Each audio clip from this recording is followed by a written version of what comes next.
तैयार रहिए, जिससे कि हम आगे की कार्रवाई है वो फटाफट स्टार्ट कर दें। तो चलो, पहला क्वेश्चन आपकी स्क्रीन पे आ गया है और हमने अभी तक इस पर्टिकुलर सेशन में 250 क्वेश्चन है वो कर चुके हैं। तो आज करेंगे हम लोग अभी आगे करेंगे 251 से स्टार्ट करेंगे। तो फटाफट आपकी स्क्रीन पे पहला क्वेश्चन आ गया है, function of bureaucracy. Function of bureaucracy है, ब्यूरोक्रेसी के क्या क्या कार्य है या क्या कार्य है निम्नलिखित में से। तो आप जानते होंगे दो टाइप के एग्जीक्यूटिव होते हैं, एक रियल एग्जीक्यूटिव होता है और एक क्या होता है या परमानेंट एग्जीक्यूटिव जिसको बोलते हैं, दूसरा होता है पॉलिटिकल एग्जीक्यूटिव। तो पॉलिटिकल एग्जीक्यूटिव की सपोर्ट करने के लिए ब्यूरोक्रेसी होती है, कामकाज को चलाने के लिए, या दूसरे शब्दों में जो तीनों, to implement government policies, to run administration, to help minister, ये सभी काम है वो ब्यूरोक्रेसी के हैं। तो आंसर क्या हुआ? डी हुआ। आज के टाइम में ये काफी ज्यादा इंपॉर्टेंट रोल अदा कर रही है, जब पूरा वर्ल्ड है पेंडेमिक की, कोरोना वायरस की चपेट में है, या आगे इस तरह की जब भी कोई एक्टिविटी होती है तो इसमें पूरा प्रशासन है वो काम करता है। यहाँ पे प्रशासन की बात हो रही है, तो आंसर क्या हो जाएगा इसका? आंसर हो जाएगा इसका डी। अगला क्वेश्चन देखिए, क्वेश्चन नंबर आ गया है,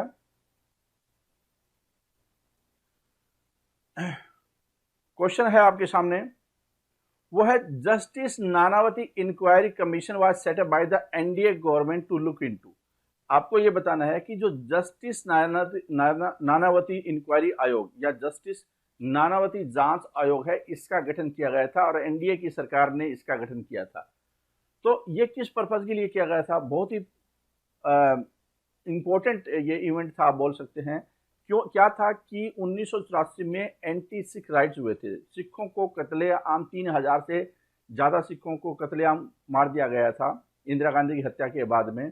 तो उसकी जांच करने के लिए ये इंक्वायरी कमीशन बैठा था, जो कि ये पता लगे कि ये एक्चुअल में कौन कौन इसमें शामिल थे। तो इसका राइट आंसर क्या हो जाएगा? इसका राइट आंसर हो जाएगा डी। अगले क्वेश्चन पे आ जाते हैं, और ये कब बैठा था? ये बैठा था 2000 में, 2000 में इसकी बैठा था। अगला क्वेश्चन है क्वेश्चन नंबर 253, और ये है, what is the minimum legal age of girls for marriage in India. कि कानूनी तौर पे जो लड़कियां हैं वो कितनी उम्र की कम से कम होनी चाहिए शादी के टाइम में। तो इसका राइट आंसर क्या हो जाएगा? इसका राइट आंसर है 18 साल। और लड़कों की उम्र कितनी है? लड़कों की उम्र है वो 21 साल है। अगले क्वेश्चन पर आइए, विच one of the following has a status different from other three. निम्नलिखित में से जो स्टेटस है दूसरों से, कहने का मतलब चार ऑप्शन है, तीन बिल्कुल अलग है और एक बिल्कुल अलग है। तो आपको बताना है कि कौन सा वो अलग है। फाइनेंस कमीशन है, इलेक्शन कमीशन है, बैकवर्ड क्लास कमीशन और नेशनल ह्यूमन राइट कमीशन। तो देखो ऊपर वाले जो तीन है वो क्या है? कंस्टिट्यूशनल बॉडी है। बैकवर्ड क्लास कमीशन को भी अभी क्या है कि वो कंस्टिट्यूशनल दर्जा दे दिया गया है। हो सकता है आप कोई पुरानी किताबें पढ़ रहे हो या आपकी किताबों में ये स्टेटरी कमीशन हो, स्टेटरी बॉडी हो, लेकिन ये एक्चुअल में ये कंस्टिट्यूशनल बॉडी है। जो नेशनल ह्यूमन राइट कमीशन है वही क्या है कि स्टेटरी बॉडी है। तो राइट आंसर क्या हो जाएगा इसका? डी हो जाएगा कि ये तीनों से डिफरेंट है, ये तीनों से डिफरेंट है। अगले क्वेश्चन पे आ जाते हैं, under the prevention detention a person can be detained without trial for. एक आदमी को कितने समय के लिए बिना ट्रायल के, बिना आगे बढ़ाए, मतलब जजेज के कहने का मतलब है कि डिटेंशन कितने समय के लिए की जा सकती है बिना चार्जशीट की, आप ये भी बोल सकते हैं। 90 दिन के अंदर आपको पता होगा चार्जशीट करना जरूरी होता है, तो 3 महीने के लिए किसी आदमी को ऐसे गिरफ्तार किया जा सकता है। अगर 3 महीने से आगे के लिए गिरफ्तार करना हो तो उसके लिए फिर एक इंक्वायरी बैठती है, इंक्वायरी बोर्ड होता है, और उस इंक्वायरी बोर्ड में जो हाई कोर्ट के जजेस है उसकी क्वालिफिकेशन के बंदे होंगे, वो डिसाइड करेंगे, वो अप्रूवल देंगे, तभी आगे उसको 90 दिन से ले जाया जा सकता है, वरना एक्सटेंड नहीं होगा। आगे देखिए क्वेश्चन क्या है कि district collector report to which officer. जो डीसी होता है या डीएम होता है कई जगह पे, उसकी रिपोर्टिंग किसको होती है? तो आपको ये क्या प्रशासनिक ढांचा भी समझना है। इंडियन पॉलिटी में सबसे बड़ा अधिकारी होता है एक राज्य में, वो होता है चीफ सेक्रेटरी, और कैबिनेट सेक्रेटरी होती है पूरे देश में सबसे बड़ा अधिकारी। तो उस पर्टिकुलर सिचुएशन में कहाँ पे जो डिप्टी कमिश्नर है वो बैठता है, या डिस्ट्रिक्ट कलेक्टर कहाँ पे बैठेगा, वो बीच में आएगा। यहाँ पे ऊपर होगा ना वो चीफ सेक्रेटरी होगा, और फिर डिविजनल कमिश्नर होता है, और उसके नीचे होता है डिस्ट्रिक्ट कलेक्टर। तो डिस्ट्रिक्ट कलेक्टर की जो रिपोर्टिंग होती है वो किसको होती है? डिविजनल कमिश्नर को होती है। एक डिवीजन में कई जिले होते हैं, 3 4 5 6 जिले हो सकते हैं। ठीक है, तो इसका राइट आंसर क्या हो जाएगा? इसका राइट आंसर हो जाएगा सी। अगला क्वेश्चन देखिए, क्वेश्चन नंबर आ गया है आपका, वो है 257 और क्या है कि in which general election did the Congress party loss a majority in parliament for the first time. 1947 के बाद कांग्रेस ने 1947 के बाद ने कांग्रेस ने काफी समय तक, लगभग 30 साल तक एक ही पार्टी की आप बोल सकते हैं सरकार थी। 1977 में पहली बार मेजोरिटी है वो लूज हुई, मोरारजी देसाई प्राइम मिनिस्टर बने और इंदिरा गांधी की इमरजेंसी के खिलाफ लोगों में बहुत ज्यादा गुस्सा था। नॉर्थ इंडिया में, हालांकि साउथ इंडिया में फिर भी मेजोरिटी थी कई जगह पे। तो 1977 है ये इसका राइट आंसर हो जाएगा। उस टाइम में जो गठबंधन मोरारजी देसाई के नेतृत्व में, वो 298 सीट आई थी उसको। आगे देखिए क्वेश्चन 258, लिब्राहिम कमीशन है, लिब्राहिम आयोग है, काफी ज्यादा चर्चा में रहा है पीछे 2000 के दशक में, 1991-92 से लेकर और उसके बाद 2005-6 तक। तो ये क्या है? लिब्राहिम कमीशन है, वो किससे संबंधित है? वो है बाबरी मस्जिद डिमोलिशन, बाबरी मस्जिद विध्वंस, बाबरी मस्जिद गिरा दी गई थी। तो उससे रिलेटेड उसकी इंक्वायरी करने के लिए कमीशन को बिठाया गया था और इसका नाम है लिब्राहिम कमीशन। आगे देखिए क्वेश्चन नंबर आ जाता है 259 और ये 259 क्या है? Which one of the following offices has not been provided by the Indian constitution. निम्नलिखित में से आपको बताना है कि संविधान में क्या, संविधान में कौन सा पद, संविधान में कौन सा पद नहीं है, कॉन्स्टिट्यूशन में कौन सा नहीं है। तो इसका राइट आंसर क्या है? Right answer deputy prime minister का उल्लेख नहीं है। कॉन्स्टिट्यूशन में डिप्टी प्राइम मिनिस्टर का उल्लेख नहीं है। ये एक्चुअल में जब प्रधानमंत्री होता है और उसी कद का कोई दूसरा बंदा हो, ठीक है, जैसे चंद्रशेखर की सरकार में देवीलाल थे, वो प्राइम मिनिस्टर थे, या अटल बिहारी वाजपेयी उप प्रधानमंत्री थे अटल बिहारी वाजपेयी की सरकार में कौन थे? वो लाल कृष्ण आडवाणी थे। तो उसको इंपॉर्टेंस देने के लिए एक पॉलिटिकल टाइप की पोस्ट होती है जो कि होम मिनिस्टर और या फिर फाइनेंस मिनिस्टर टाइप के इंपॉर्टेंट पोर्टफोलियो भी साथ में उसको दे दिए जाते हैं। आगे देखिए कि on whose vision was the term democratic socialism described. Democratic socialism, जब भारत आजाद हुआ उस टाइम में सोशलिज्म पे ज्यादा फोकस था, क्योंकि अंग्रेज उस टाइम में गए हुए थे। तो ये चिंता इस बात की थी कि कहीं फिर दोबारा कैपिटलिज्म की हम जकड़ में न जाए। जैसे ईस्ट इंडिया कंपनी आई थी, तो कुछ कंपनियां इस तरह से न हो जाए, वो भी इतनी शक्तिशाली बन जाए।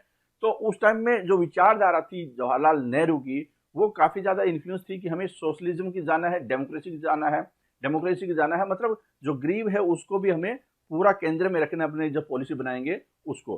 तो इसका राइट आंसर क्या हो जाएगा? राइट आंसर है जवाहरलाल नेहरू। अगला क्वेश्चन देखिए, क्वेश्चन नंबर आ जाता है आपका 261 और इस क्वेश्चन में क्या है? The most controversial amendment passed during emergency. Emergency में एक कंट्रोवर्शियल अमेंडमेंट पास हुआ था जिसको मिनी कॉन्स्टिट्यूशन ऑफ इंडिया भी बोला जाता है। और वो उसमें क्या हुआ, सुप्रीम कोर्ट और हाई कोर्ट को उसकी पावर कम कर दी गई।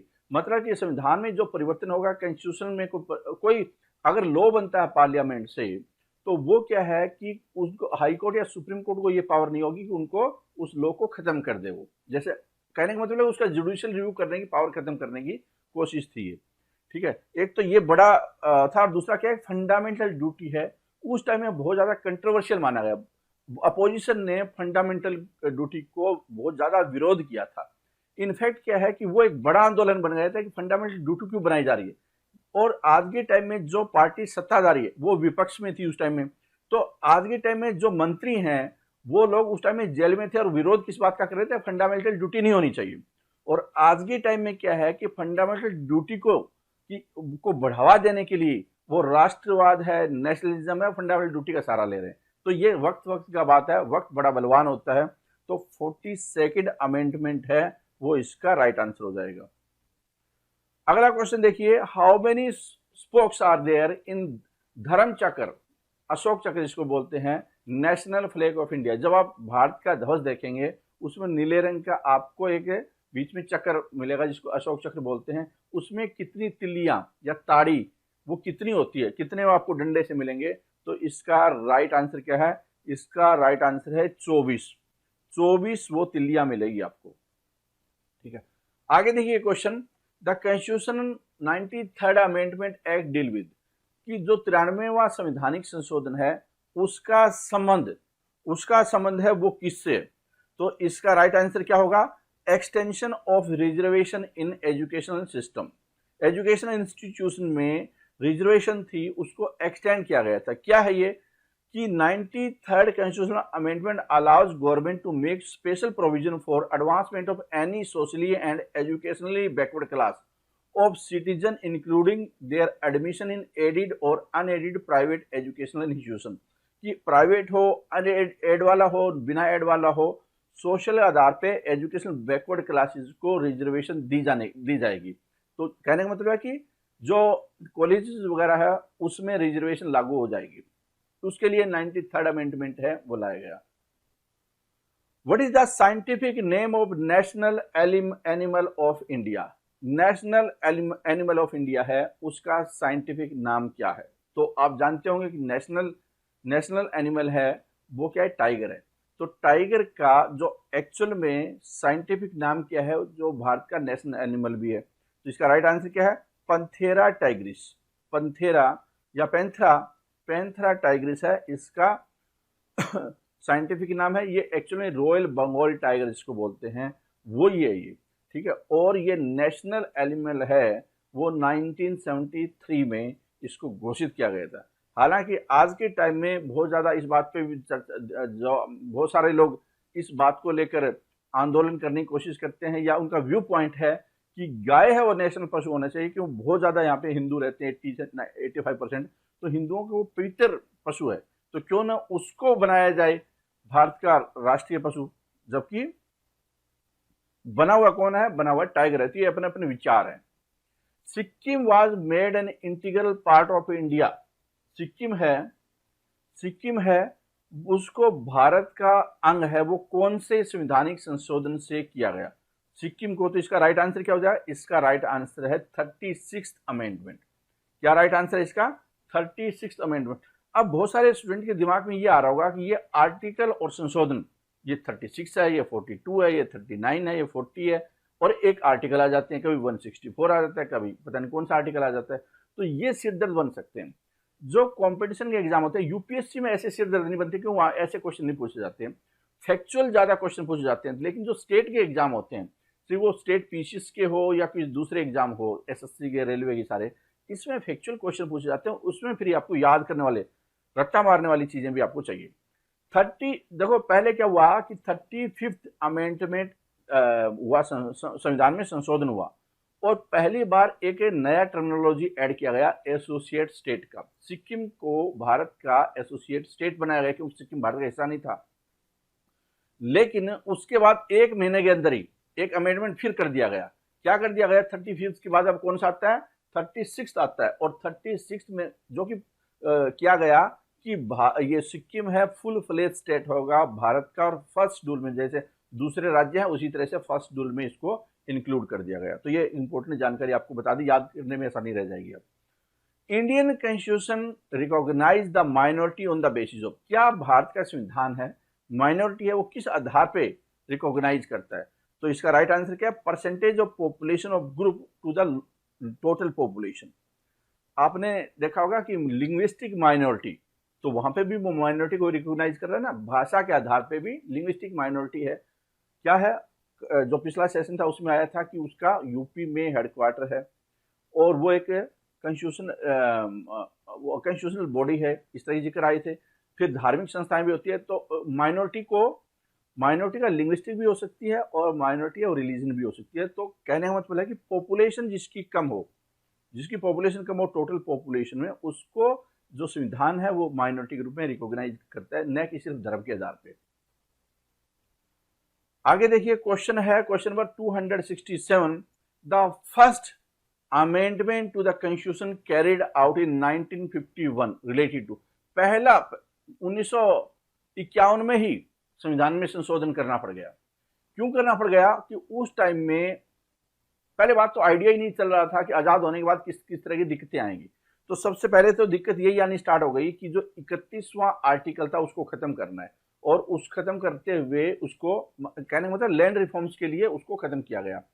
जो कॉन्स्टिट्यूशनल जुडिशियल रिव्यू करने से रिलेटेड है कि इस तरह के मामलों में अगर कोर्ट है वो बार बार इंटरफेयर करना स्टार्ट कर जाएगा तो सरकारें फैसला नहीं कर पाएगी। तो जो एग्रीकल्चर के क्षेत्र में या जो लैंड रिफॉर्म्स जो हमारा मेन टारगेट है उसमें बहुत दिक्कत आ सकती है। तो इसलिए संविधान में ये पहला संशोधन करना पड़ा। तो राइट आंसर क्या हो जाएगा? Protection of agrarian reforms in certain state, इसका राइट आंसर है सी। 267 का सी है, इसको पढ़ भी सकते हैं आप। It inserted the 9th schedule to the constitution to protect the land reform and other law present in it from the judicial review. The first amendment act had set the precedent of amending the constitution to overcome judicial pronouncement to implement program and policy of the government, ताकि government को दिक्कत ना आए। वरना क्या है, लोग किसी भी जमीनों की बोलेगा मेरा तो ये फंडामेंटल राइट है, तो न तो सड़कें बन पाएगी न कोई फैक्ट्री लग पाएगी, नहीं, क्योंकि लोग तुरंत सुप्रीम कोर्ट में पहुंच जाएंगे। तो इसलिए ये रखा गया कि लोग कोर्ट में जा ही ना पाए, सुप्रीम कोर्ट वगैरह में, ठीक है। तो इसलिए उसको मुकदमेबाजी को रोकने के लिए ये चीजें की गई। आगे देखिए, the basic parameter of India's foreign policy were laid down by. Foreign policy से रिलेटेड मामलों में जो बेसिक पैरामीटर था, नॉन अलाइन मूवमेंट टाइप के भी उसमें इनिशिएटिव थे, तो वो उसका आधार क्या था, वो किसने ले किए? तो ऑब्वियसली क्या जवाहरलाल नेहरू है, वो देश को उस टाइम में रिप्रेजेंट कर रहे थे और उनके जो सिद्धांत थे वही आगे बढ़ रहे थे। तो राइट आंसर क्या हो जाएगा इसका राइट आंसर हो जाएगा सी। आगे देखिए, क्वेश्चन नंबर 269 है और क्या दिया इस क्वेश्चन में? The 79th amendment of the Indian constitution is related to. 79th amendment है, उसका संबंध किससे बताइए। तो देखो फिर वही चैलेंज आ गया आपके सामने। ऑब्वियसली मुझे लगता है कि इसमें भी आप रिजर्वेशन, लेकिन आप थोड़ा सा भी नजर दौड़ाएंगे और आपका पढ़ा हुआ होगा तो मुझे लगता है कि आंसर आप जरूर दे पाएंगे। Reservation of SC and ST in Lok Sabha and state assembly, कि उनको हर 10 साल के लिए आगे बढ़ाया जाता है, तो उसी तरह से इसके लिए ये संविधान में संशोधन करना पड़ता है। SC ST को लोकसभा और स्टेट असेंबली में रिजर्वेशन से रिलेटेड, ये रिजर्वेशन से रिलेटेड किसमें? लोकसभा और स्टेट असेंबली में आगे 10 साल वाला है। अच्छा, एक चीज बताइए मुझे, आप कमेंट सेक्शन में वीडियो खत्म होने के पास डाल सकते हैं कि ये जो SC ST का लोकसभा में तो रिजर्वेशन है, क्या राज्यसभा में भी कोई रिजर्वेशन होता है क्या? राज्यसभा में क्या रिजर्वेशन है? लोकसभा में तो यहाँ पे बिल्कुल साफ साफ नजर आ रहा है और लिखा हुआ भी है कि, और आपने देखा भी होगा कि जहां से भी आप बिलोंग करते हैं उस राज्य में, अगर मैं हरियाणा की बात करूं तो सिरसा और अंबाला सीट है वो रिजर्व है लोकसभा की। तो ऐसे ही हर राज्य में, क्योंकि वहां पे हरियाणा में ST नहीं है तो इसलिए SC के सिलेक्टेड है, तो जहां पे ST भी है SC भी है, ये सीटें कई जगह पे वो उस राज्य में रिजर्व होती है। Expression of creamy layer used in the judgment of the Supreme Court relating to the case regarding the reservation referred to। ये थोड़ा सा लंबा स्टेटमेंट आ गया, क्या है क्वेश्चन में थोड़ा पढ़ सकते हो और मैं अपने आप को थोड़ा सा दूर भी कर देता हूं जिससे कि थोड़ा सा इसमें समझने में आसानी रहे। ठीक है, क्या है क्वेश्चन है कि जो क्रीमी लेयर है, क्रीमी लेयर किससे संबंधित है? क्रीमी लेयर है वो जो OBC कैटेगरी होती है। OBC कैटेगरी में किसके लिए? OBC सोशली और इकोनॉमिक बैकवर्ड के लिए है। अब उस बैकवर्ड में कुछ लोग ऐसे होते हैं जो बहुत रिच होते हैं, मतलब इकोनॉमिकली साउंड होते हैं।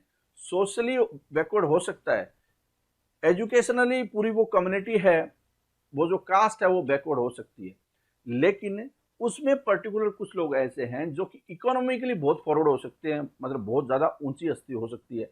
तो उसके लिए क्या है कि क्रीमी लेयर है वो बना दिया गया, उसके लिए क्रीमी लेयर बना दिया गया। तो इसका राइट आंसर क्या होगा फिर? कि दो section of social and educational backward classes of society that are economically advanced, तो उनको क्रीमी लेयर बोला जाता है। ठीक है, उनको रिजर्वेशन नहीं मिलती। आगे देखिए क्या दिया हुआ है क्वेश्चन, और ये जो क्रीमी लेयर वाला कॉन्सेप्ट है ना, ये भी थोड़ा आप याद रखना है कि ये कब रखा गया। ये 1993 में सुप्रीम कोर्ट ने इसको जजमेंट दिया, ये इंट्रोड्यूस किया। इनफैक्ट सुप्रीम कोर्ट की परिभाषा यही है। और इससे रिलेटेड जो मामला है ना, मुकदमा, वो था इंदिरा साहनी केस। ये इंदिरा साहनी केस से संबंधित है, तो थोड़ा कहीं न कहीं इससे रिलेटेड भी क्वेश्चन बन सकते हैं आपके। ठीक है, चलो आगे आ जाइए। क्वेश्चन आपके सामने है और इस क्वेश्चन में क्या दिया हुआ है? क्वेश्चन में दिया हुआ है कि who was the first governor general of Bengal. Typically factual question है। बताना क्या है कि पहला गवर्नर जनरल ऑफ बंगाल है वो कौन है। तो इसका राइट आंसर क्या है? राइट आंसर है वारेन हास्टिंग। वारेन हास्टिंग है गवर्नर जनरल ऑफ बंगाल बने और 20 अक्टूबर 1773 को कोर्ट ऑफ डायरेक्टर ने उनको अपॉइंट किया। ईस्ट इंडिया कंपनी के जो कोर्ट ऑफ डायरेक्टर थे उन्होंने ये अपॉइंट किया था। Emergency provision of Indian constitution has been taken from. जो आपातकाल है उनके प्रोविजन भारतीय संविधान में कहां से आए? उनके प्रोविजन भारतीय संविधान में कहां से आए? तो एक्चुअल में जो भारत का खुद का ही संविधान था, India government of India act 1935, वो भी काफी ज्यादा विस्तृत था, उसमें भी इस तरह के प्रोविजन थे, तो वहां से ये लिए गए, वहां से लिए गए। तो राइट आंसर क्या है इसका? ए इसका राइट आंसर हो जाएगा। ए इसका राइट आंसर हो जाएगा। चलो आगे देखते हैं। Provision of expenditure of ₹1,00,000 for education is associated with. अब आप बोलेंगे कि 1 लाख का बजट एजुकेशन के लिए, उस टाइम में जो 1 लाख है वो आज के कई करोड़ों, 1000 करोड़ के बराबर है। मेरा कहने का मतलब है कि यहाँ पे 1 लाख रुपए की बजाय आप ये देखो कि स्पेशल एजुकेशन के लिए कोई बजट रखा गया भारत के नागरिकों के लिए या भारतीयों के लिए। आप बोलेंगे पैसे तो भारतीय ही थे, उसको छोड़ो आप, कि ये जो क्वेश्चन है उसके अनुसार चलो। बजट एजुकेशन के लिए जो आवंटन किया गया उससे रिलेटेड जो एक्ट है आपको वो बताना है। तो ये क्या है? Charter act 1813। चार्टर एक्ट 1813 में ये एजुकेशन से रिलेटेड रिफॉर्म्स किए गए। आप बोल सकते हैं ईस्ट इंडिया कंपनी का जो ये चार्टर था ये बनाया गया 20 साल के लिए। आगे देखिए, who was the chairman of union power committee. जब संवैधानिक कॉन्स्टिट्यूशनल असेंबली बनी, संवैधानिक सभा बनी, उस टाइम में ड्राफ्टिंग कमेटी के चेयरमैन तो आप जानते हैं सारे बाबा B.R. अम्बेडकर थे, लेकिन कुछ और भी कमेटियां थी। उसमें से एक जिक्र है कि जो यूनियंस की पावर होती है, यूनियन की पावर मतलब केंद्र की पावर, उससे related committee union power committee है, उसके अध्यक्ष कौन थे? उसके अध्यक्ष कौन थे? तो इसका राइट आंसर क्या है? उसके जो अध्यक्ष थे वो थे जवाहरलाल नेहरू। जवाहरलाल नेहरू। तो जवाहरलाल नेहरू है वो union power committee as well as union constitution committee, उन दोनों के वो अध्यक्ष थे, चेयरमैन थे। Which article of Indian constitution says that there will be a president of India, कि भारत का एक राष्ट्रपति होगा। ये आर्टिकल भारतीय संविधान में कौन सा है? इससे संबंधित आर्टिकल है वो कौन सा है कि भारत का? तो इसका राइट आंसर क्या हो जाएगा? सी इसका राइट आंसर हो जाएगा। ठीक है, सी इसका राइट आंसर हो जाएगा। 52 आर्टिकल नंबर, जो कि बताता है कि there shall be president of India. याद रखने, ये बार बार आप पढ़ेंगे तो याद हो जाएंगे। ऐसे इनका इलाज यही है कि आपको बार बार पढ़ना है। Setting a supreme court as Calcutta is a part of, कि कलकत्ता सुप्रीम कोर्ट है उसको मतलब वहां पे स्थापित करना वो किसका हिस्सा है? किसका हिस्सा है? तो इसका राइट आंसर क्या हो जाएगा? रेगुलेटिंग एक्ट या रेगुलेशन एक्ट 1773 इसका राइट आंसर है। उसके तहत सुप्रीम कोर्ट एज कलकत्ता वो उसका हिस्सा है। ठीक है, आगे देखिए question, who elects vice president of India. Vice president का इलेक्शन होता है इन भारत में, उसमें भाग कौन लेता है? राष्ट्रपति के डिस्कशन आई थी पिछले सेशन में, लेकिन यहाँ पे वाइस प्रेसिडेंट की आती है और वाइस प्रेसिडेंट के कई फॉर्मेट में क्वेश्चन पूछे जा सकते हैं इलेक्शन से संबंधित। तो यहाँ पे क्वेश्चन आ रहा है कि उसमें कौन इलेक्ट करता है उनको। तो राइट आंसर क्या है? देखो, elected and nominated member of Lok Sabha and Rajya Sabha वही पार्टिसिपेट करते हैं। यहाँ पे असेंबली का रोल नहीं है।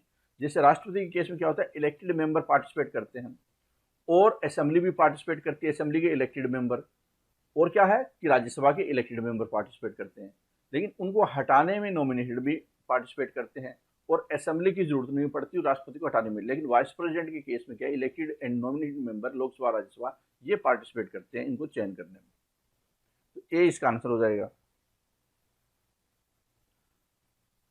आगे देखिए, which of the following article state that vice president is an ex officio chairman of the council of state. Council of state का मतलब राज्यसभा।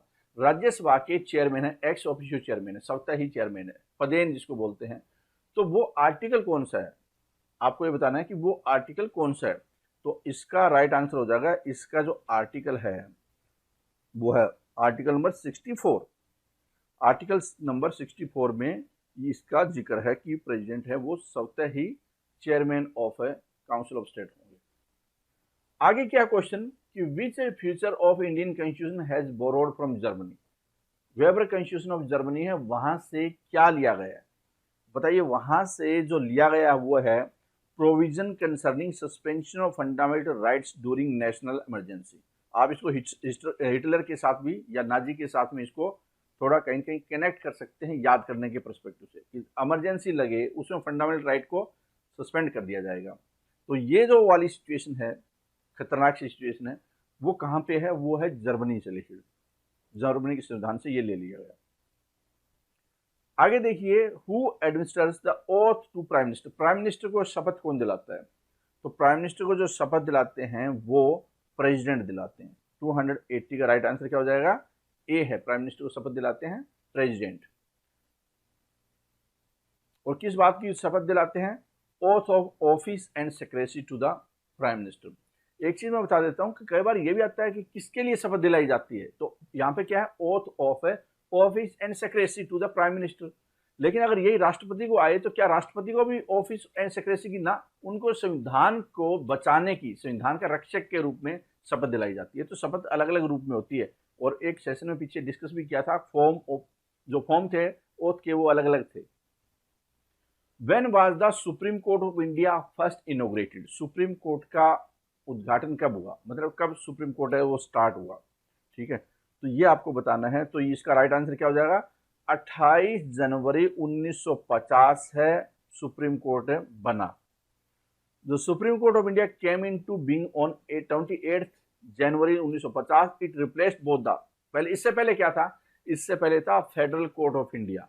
और क्या था साथ में? Judicial committee of privy council which were then at the apex of Indian court system. की जो न्याय प्रणाली थी उसमें दो चीजें थी, फेडरल कोर्ट था और judicial committee of privy council थी। इन दोनों को हटाकर सुप्रीम कोर्ट बन गया 28 जनवरी 1950 को। ये मुद्दा है। आगे देखिए कि what rank does the office of vice president have in the country. कि जो ये प्रेसिडेंट होते हैं, प्रोटोकॉल होता है, उसमें वाइस प्रेसिडेंट का रोल क्या है? तो सबसे बड़ा रोल होता है वो प्रेसिडेंट का होता है। नंबर 1 पोजीशन भारत का पहला नागरिक होता है। वाइस प्रेसिडेंट है, उसका रैंक है वो दूसरा है। वो रैंक क्या है उसका? सेकंड रैंक आएगा यहां पे। आगे देखिए, who among the following is और are appointed by governor.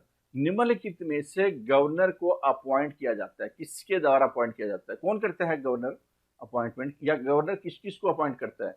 Governor करता है, गवर्नर साहब, chairman of the state public service commission. क्या ये स्टेटमेंट सही है? हाँ, ये बिल्कुल सही है। चेयरमैन और मेंबर होते हैं जो स्टेट पब्लिक सर्विस कमीशन है, उनको ये अपॉइंट करता है। उसके बाद क्या है कि क्या एडवोकेट जनरल?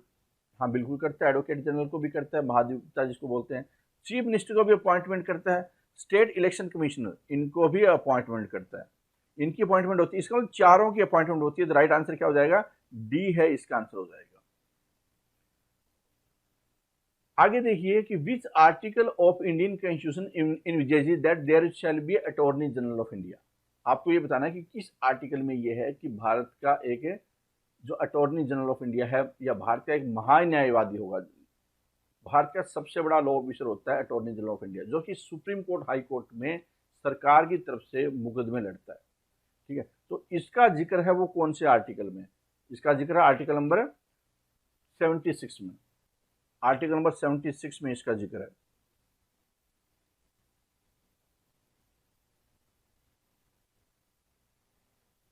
आगे देखिए क्या है?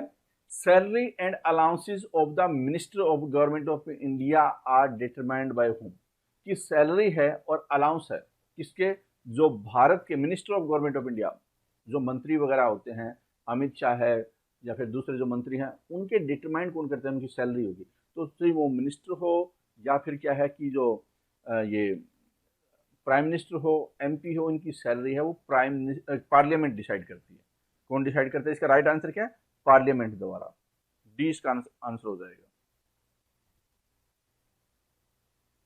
इसके अलावा स्पीकर है, वो भी उसके। आगे देखिए क्वेश्चन नंबर 286।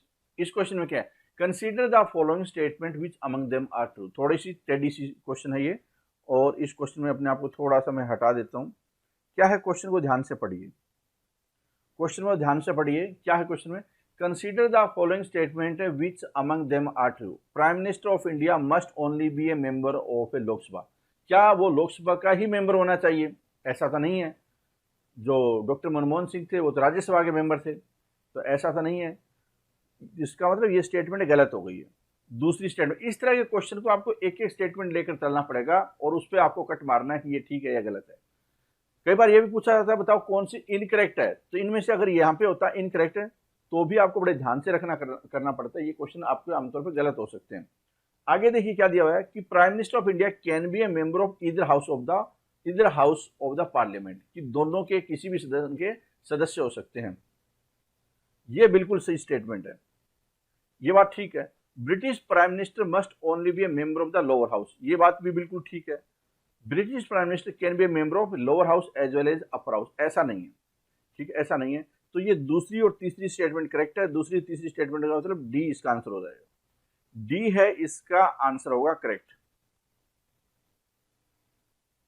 आगे देखिए, the representative of the state in Rajya Sabha are elected by which one of the following.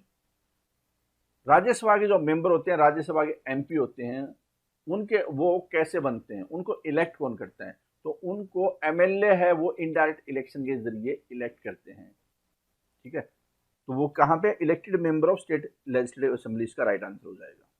B इसका राइट आंसर है।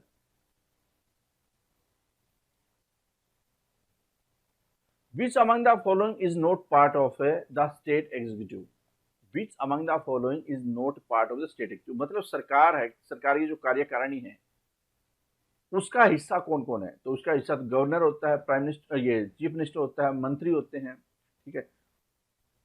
और कौन है? मंत्री हो गए, काउंसिल, ये नहीं है, ये नहीं है। अगर इसकी जगह होता एडवोकेट जनरल, एडवोकेट जैसे होता है ना, अटॉर्नी जनरल इंडिया का होता है, तो ऐसे एडवोकेट जनरल होता है।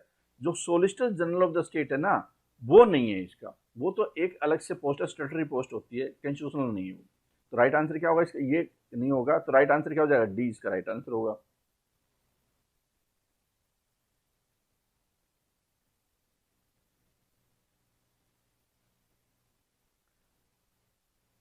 आगे देखिए क्वेश्चन नंबर आ जाता है यहाँ पे 89। इंडियन कॉन्स्टिट्यूशन कंटेन्स, भारत का संविधान है उसमें क्या है?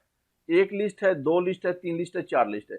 यहाँ पे यूनियन लिस्ट होगी, एक स्टेट लिस्ट होती है, और एक क्या है जहाँ पे दोनों केंद्र और राज्य दोनों कानून बना सकते हैं, मतलब कि समवर्ती सूची जिसको बोलते हैं, कंकरेंट लिस्ट बोलते हैं। तो टोटल 3 लिस्ट है। तो राइट आंसर क्या हो जाएगा इसका? 3 list.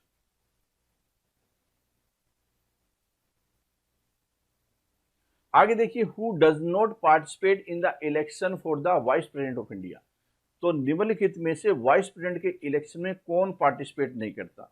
Elected member of Lok Sabha है, क्या ये पार्टिसिपेट नहीं करता? ये तो करता है।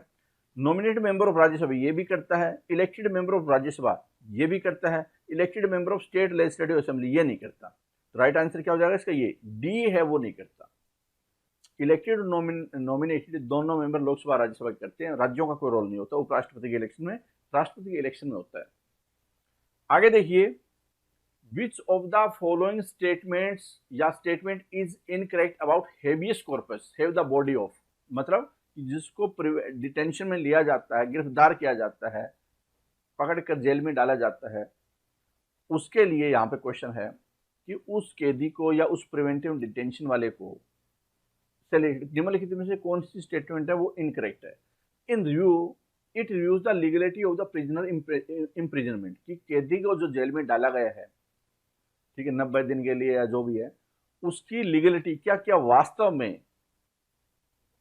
में उसको उसका रिव्यू करता है, क्या कोर्ट उस टाइम में रिव्यू करता है? हेबियस कॉर्पस मतलब आपको उस आदमी को प्रोड्यूस करना है, हैव द बॉडी, उस कोर्ट के सामने प्रोड्यूस करना है जिसने भी डिटेन किया उसको। It was originally a part of English system of civil liberty, ये बात भी ठीक है। Only the detained person can apply for the writ, writ के लिए, आदेश के लिए डिटेन्ड पर्सन ही अप्लाई कर सकता है, ऐसा नहीं है, क्योंकि उसको गिरफ्तार कर रखा है, वो वकील कहां से हायर करेगा? तो उसके ब्याह पे कोई दूसरा कोई भी उसके लिए हाई कोर्ट, सुप्रीम कोर्ट में जा सकता है, रिट दायर करवा सकता है, रिट इश्यू करवा सकता है, ठीक है, लड़ सकता है, कहने का मतलब है। तो राइट आंसर क्या हो जाएगा? 291 का सी है कि ये स्टेटमेंट है वो गलत है।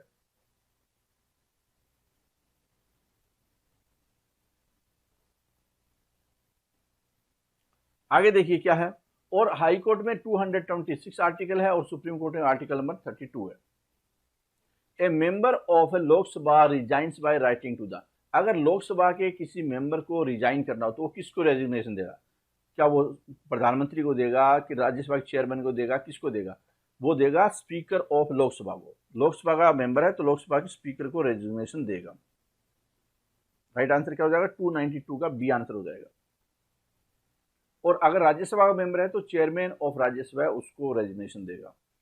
The date of election of the speaker is specified by, अगर स्पीकर की जो डेट है, इलेक्शन स्पीकर बनना है, पहले तो क्या होता है, पहले दिन एक परंपरा है जिसको कि फ्रेंच सिस्टम भी बोलते हैं, सबसे सीनियर मेंबर है सदन का, लोकसभा का, वो एक टेम्परेरी स्पीकर उनको बनाया जाता है और उसके बाद क्या वो सभी को शपथ दिलाता है और फिर इलेक्शन होता है स्पीकर का।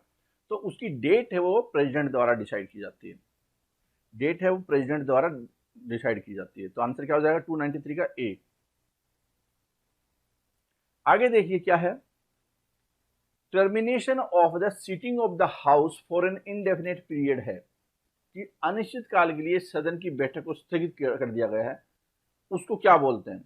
अनिश्चित काल के लिए, मतलब सेशन चल रहा है, सेशन को अब आगे कोई डेट नहीं है, तो वो कैसे होता है, उसको बोलते हैं एडजॉर्नमेंट सीने डाई, अनिश्चित काल के लिए स्थगित कर देना, एडजॉर्नमेंट सीने डाई। इसका राइट आंसर हो जाएगा सी। और इसकी जो नोटिफिकेशन है वो इश्यू करता है राष्ट्रपति द्वारा।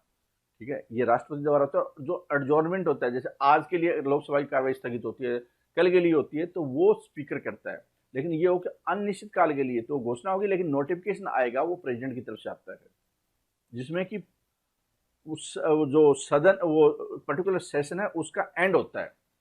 ठीक है, ये एडजॉर्नमेंट सीने डाई कौन करके चला जाता है, घोषणा कौन करता है? ये स्पीकर करके चला गया, लेकिन नोटिफिकेशन आना है प्रेसिडेंट की तरफ से, तब वो जाकर सेशन को एंड किया जाता है। Which type of bills can only be introduce इन लोकसभा, किस टाइप के बिल है वो लोकसभा में इंट्रोड्यूस किया जा सकते हैं? किस टाइप के बिल लोकसभा में इंट्रोड्यूस होंगे? तो किस तरह के हो सकते हैं? एक तो मनी बिल हो सकते हैं, सिर्फ लोकसभा में ही मनी बिल हो सकते हैं। दूसरा क्या है, कॉन्स्टिट्यूशनल अमेंडमेंट बिल है, या जो ऑर्डिनरी बिल होते हैं वो लोकसभा राज्यसभा दोनों में हो सकते हैं। फाइनेंस बिल है, वो दो टाइप के होते हैं, कैटेगरी ए और कैटेगरी बी। तो उनमें से जो कैटेगरी दूसरी है वो लोकसभा में भी हो सकती है, राज्यसभा में भी हो सकती है, लेकिन कैटेगरी ए है वो लोकसभा में हो सकती है। तो लेकिन इसका मतलब सिर्फ और सिर्फ लोकसभा में हो सकते हैं, वो तो मनी बिल ही हुआ। तो राइट आंसर क्या हुआ इसका? राइट आंसर है वो ए हो जाएगा। ये थोड़ा सा कंफ्यूजन में डाल सकता है, तो इसको थोड़ा सा ध्यान में रखना है कि इसको अंडरस्टैंडिंग के रूप में देखना है, और आप थोड़ा चाहें तो ज़्यादा भी इसके बारे में पढ़ सकते हैं।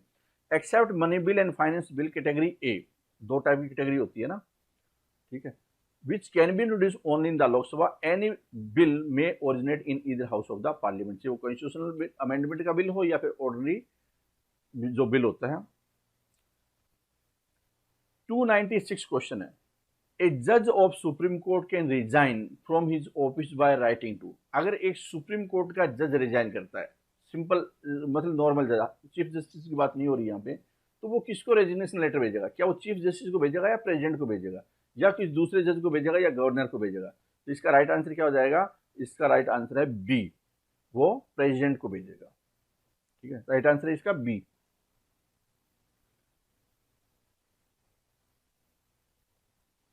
आगे question, salaries and allowances of the जजेस of supreme court are drawn out of, की जो सैलरी होती है सुप्रीम कोर्ट के जजेस की या अलाउंसेज होते हैं वो कहाँ से उनको दिए जाते हैं?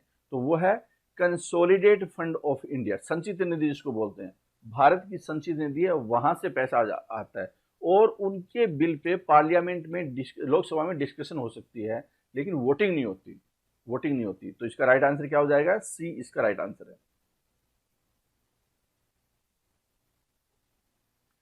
Supreme court is a court of record, because supreme court को कोर्ट ऑफ रिकॉर्ड भी बोला जाता है। वो क्यों बोला जाता है? कोर्ट ऑफ रिकॉर्ड क्यों बोला जाता है? तो इसके पीछे क्या है कि जो जजमेंट और प्रोसीडिंग होती है, जजमेंट और प्रोसीडिंग होती है, उनको रेफरेंस जो लोअर कोर्ट होता है, हाई कोर्ट या उससे नीचे वाले, वो लीगल रेफरेंस के रूप में भी ले सकते हैं। जहां पे वकील जिरह करेंगे, बहस करेंगे, तो वो बोलेंगे सुप्रीम कोर्ट का ये फैसला है, तो इस तरह से वो उसको रिकॉर्ड उसका रेफरेंस लेकर बहस करते हैं। ठीक है, तो इसका राइट आंसर क्या हो जाएगा? इसका राइट आंसर हो जाएगा सी।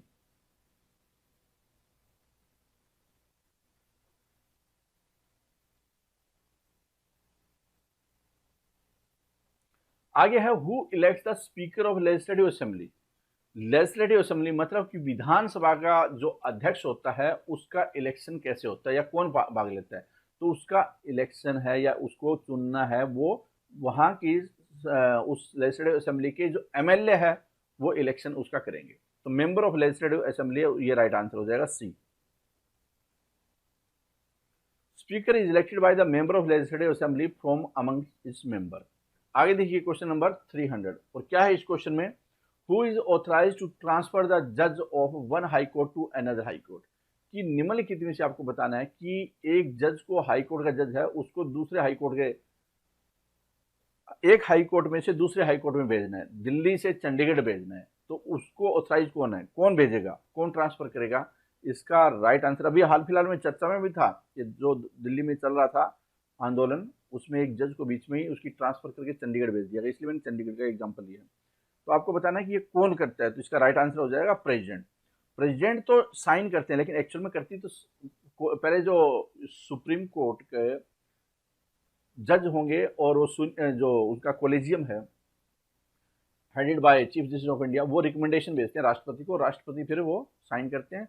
लेकिन सरकार है उसमें कहीं की नोटिफिकेशन वगैरह इशू करती है, तो रोल तो आ जाता है सरकार का भी। तो इसका राइट आंसर क्या है, इसका राइट आंसर एक्चुअल में टेक्निकली है वो प्रेसिडेंट। ठीक है, तो ये थे क्वेश्चन जो कि आज हमने किए हैं 50 क्वेश्चन इस पर्टिकुलर सेशन में।